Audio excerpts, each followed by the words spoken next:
There's a lot of clicking going on. And so when I've been teaching hypnotherapy in the past, and we focused on maybe suggestions of making change, what I've found was people could make the change for a few months, but something would bring them back. You guys, having done hypnotherapy, would have noticed that.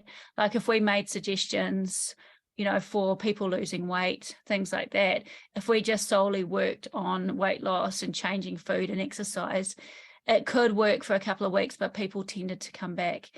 And usually they came back when they were triggered or things were going on in their life. They might say, oh, I just went through a breakup and, I went back to my old eating habits, things like that. Who's had that happen before? Yeah.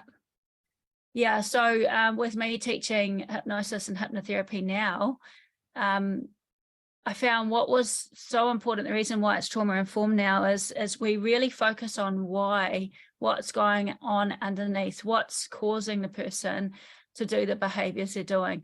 If someone's going into the kitchen at night time and snacking on food before bed, what is the sensation, what is the feeling, or what is going on underneath to make that person do that, and why can't they stop? Trauma-informed therapy recognizes that we've all experienced, we've all got stuff going on underneath, and not all the stuff that affects us greatly in life is what we call big T trauma. It's normally little stuff. It's normally developmental stuff.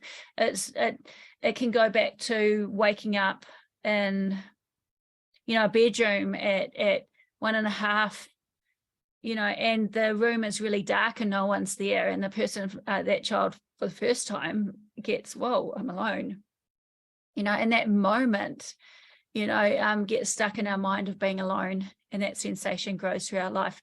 We tend to think when we're working with trauma, oh, I don't want to work with trauma. People say it to me all the time, oh, I want to do hypnotherapy, but I don't want to work with trauma, so I'm not going to learn it.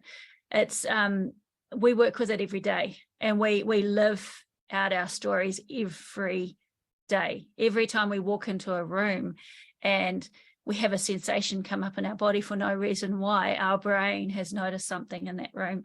So whether we like it or not, we are, for whatever people are coming in with, we are tapping into this stuff. Someone might be doing really well in life, but they can't move forward even further. People say, well, what do you do with people, that life is really good and they're coming in? I'm sitting there, well, why are they coming in? Life might be really good, but what's stopping them from moving forward? What's stopping them from taking them the next step? And it will be a sensation in their body. They might call it, whatever name they want to call it. But underlying that, there's a sensation or something coming up that's stopping them moving forward. And this is what we're working with the golden thread. I'm not teaching you today how to work with big T trauma. So we can use golden thread on people with PTSD and all of these kind of things. But when we tend to work with those people, the event itself that they're working on, they've usually had a lot of work done through counselling, through all the normal means of working with. They've done through talk therapy, they've gone to counselling, they've done all of this really good work.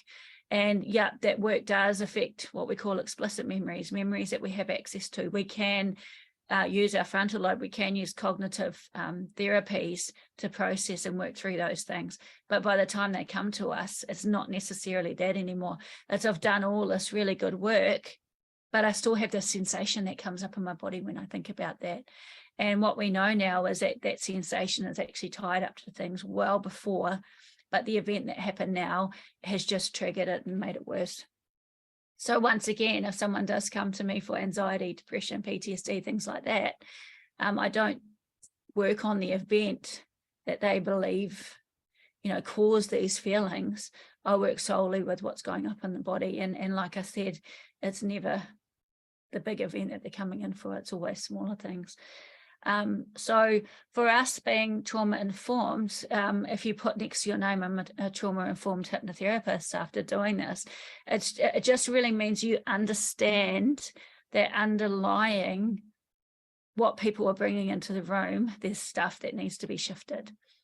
Trauma-informed means working in a way that's safe, working in a way that empowers the client. Empowerment is, and also it, if you read this, it talks about choice and trust. It's big on that. For an implicit memory to come forward, the client has to trust us.